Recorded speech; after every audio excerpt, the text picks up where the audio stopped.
Terima kasih Anda masih bersama kami. Bagi Anda baru saja bergabung, kami hadirkan kembali 3 berita utama hari ini. Polisi ringkus pengedar 5 kg ganja di Jalan Lintas Sumatera Aceh, Kabupaten Pakpak Barat. Seorang bocah di Mandailing Natal diserang kawanan monyet saat bermain bersama teman-temannya. Perayaan Imlek, komunitas Tionghoa Indonesia di Deli Serdang gelar pertunjukan barongsai dan sosialisasi agar warga tidak golput.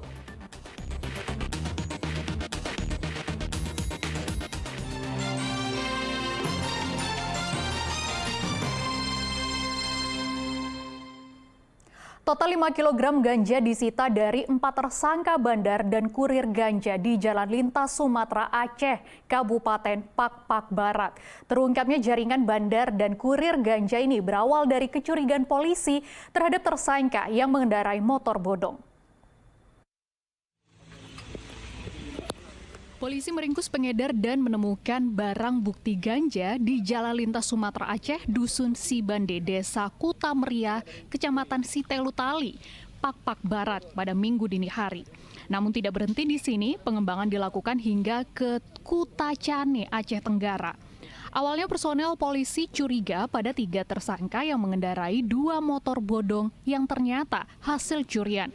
Kemudian dilakukan penyetopan, namun ketiga tersangka justru tancap gas. Dalam waktu singkat polisi mengadang perjalanan ketiga tersangka. Saat diperiksa, polisi menemukan paket ganja kering seberat 2,7 kg. Polisi meringkus 3 tersangka masing-masing Odang, Joko, dan Sukri. Ketiganya merupakan warga Aceh Singkil dan Aceh Tenggara. Kemudian dilakukan interogasi. Dari keterangan tersangka, ganja didapat dari seorang bandar bernama Jamaluddin alias Din, warga Aceh Tenggara. Satuan Narkoba Polres Pakpak Barat bergerak ke Desa Darul Makmur, Kecamatan Darul Hasanah, Aceh Tenggara. Polisi membekuk tersangka Jamaluddin tanpa perlawanan.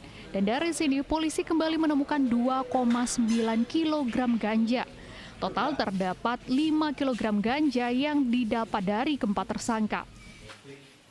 Dan hasil pengembangan yaitu di TKP yang kedua, Desa Darul Makmur, Kecamatan Ketambe, Kabupaten Aceh Tenggara.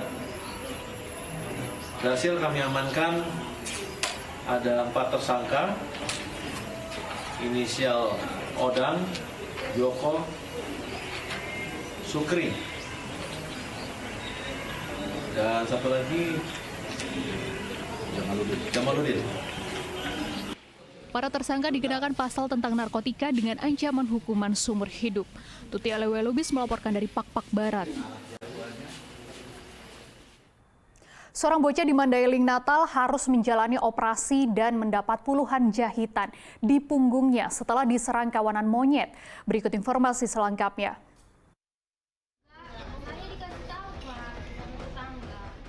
Kondisi Ismi Zakia, bocah perempuan berusia 6 tahun yang menjadi korban serangan hewan primata jenis monyet Lampung, hingga kini masih terbaring lemas dan mendapat perawatan intensif di Rumah Sakit Umum Panyabungan Mandailing Natal.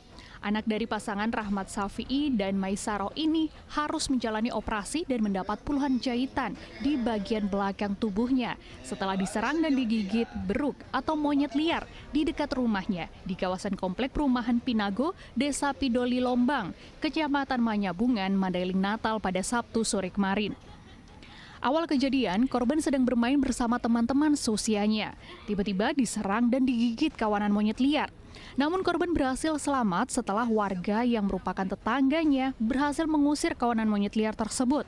Setelah mendengar jeritan korban, keberadaan kawanan monyet liar pun sempat direkam oleh warga setempat saat berada persis di halaman rumah warga. Kapolres Mandailing Natal AKBP Ari Sofandi Palo yang mengetahui kejadian itu pun langsung menjenguk korban di rumah sakit dan memberikan bantuan penangguhan biaya pengobatan. Jadi diimbau bagi masyarakat, apabila menemukan, memang belum nyerang nih, laporkan ke Kades dulu. Nanti Kades lapor Babin. Nanti akan kita buat pelang-pelang peringatan, ibaratnya bukan bagi monyet, pasti monyet bisa baca kan gitu. Bagi masyarakat, tolong berhati-hati, karena ini salah satu korbannya sudah ada. Satu monyet akhirnya dilumpuhkan oleh pihak kepolisian pasca kejadian penyerangan bocah tersebut. Sementara kawanan lainnya masih berkeliaran di sekitar perumahan warga. Hingga kini warga desa terus melakukan perburuan terhadap kawanan monyet tersebut dan berjaga-jaga untuk mengantisipasi serangan kawanan monyet liar terulang kembali dan memakan korban.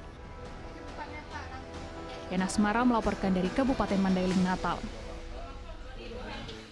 Sejumlah warga di Kabupaten Batubara menyerahkan seekor buaya ke petugas kepolisian. Warga diresahkan kemunculan buaya di aliran sungai selama 3 bulan terakhir. Buaya dengan panjang lebih kurang 1,5 meter ini menghebohkan warga desa Gambus Laut, Kecamatan 50 Pesisir, Kabupaten Batubara. Predator buas ini ditemukan pada Sabtu lalu, kemudian dilaporkan ke Mapolsek setempat sebelum diserah terimakan ke petugas Balai Konservasi Sumber Daya Alam. Warga yang menemukan buaya ini merupakan nelayan yang memasang jebakan untuk biawak di aliran Sungai Gambus. Laporan kemunculan buaya di aliran Sungai Gambus, Batubara kerap diterima dalam kurun 3 bulan terakhir dan sangat meresahkan warga. Wakil dari pemerintahan desa membenarkan bahwasannya di sini ada penemuan buaya. Itu laporan dari masyarakat, itu ada sekitar 2-3 bulan yang lalu.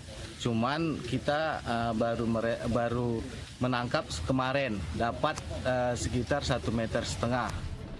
Temuan buaya ini merupakan yang ketiga kalinya terjadi dalam 6 bulan terakhir. Sebelumnya pada awal Desember 2023, seorang warga desa Tanjung Tiram yang berada di bantaran aliran Sungai Gambus luka-luka diterkam buaya. Nelayan yang biasa beraktivitas di sekitar sungai mengaku khawatir terancam dengan keberadaan buaya yang ada di sepanjang aliran sungai. Belum diketahui asal-muasal buaya hingga berhabitat di aliran Sungai Gambus. Namun sebagian warga di desa setempat menduga keberadaan buaya berasal dari penangkaran buaya yang ada di hulu sungai. Sebelumnya sebagian buaya diduga terlepas saat banjir yang mengakibatkan tembok penangkaran jebol pada akhir tahun 2022 lalu. Tuti Halewelubis melaporkan dari Batubara. Menjelang perayaan Imlek, komunitas Tionghoa Indonesia menggelar pertunjukan barongsai dan permainan batu goncang. Selain pertunjukan, juga dilakukan sosialisasi agar warga tidak golput pada Pilpres 14 Februari.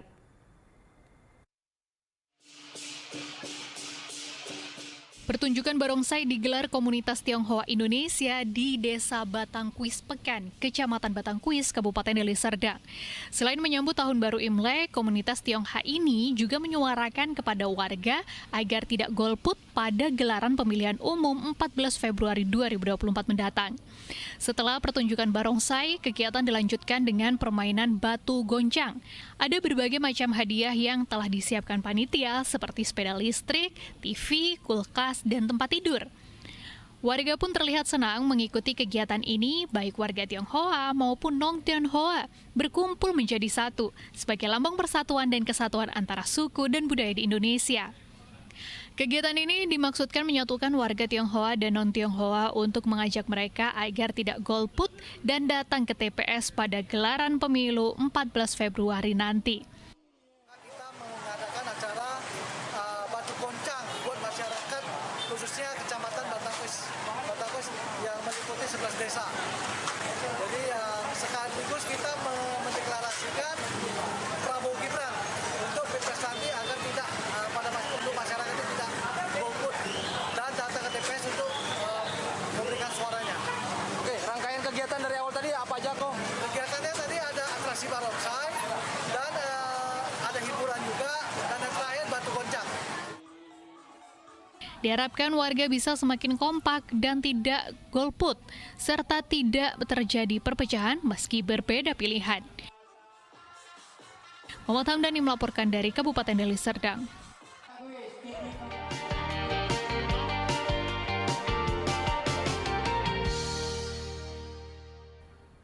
Informasi tadi mengakhiri berita Medan hari ini. Saya Frin Meriana berterima kasih atas kebersamaan Anda. Selamat beraktivitas dan sampai jumpa.